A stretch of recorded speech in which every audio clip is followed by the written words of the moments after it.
Indonesian spice and mix, yeah, Indonesian spice mix with Indian spice.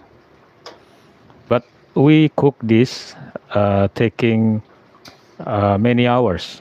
At least 1.5 hours will be ready. And the potato also I cook, but separated. This is potato. If this mutton curry almost done, I put this potato into this mutton curry. But now not yet, because if I mix potatoes into this mutton curry, will be too soft. That's why I separate it first.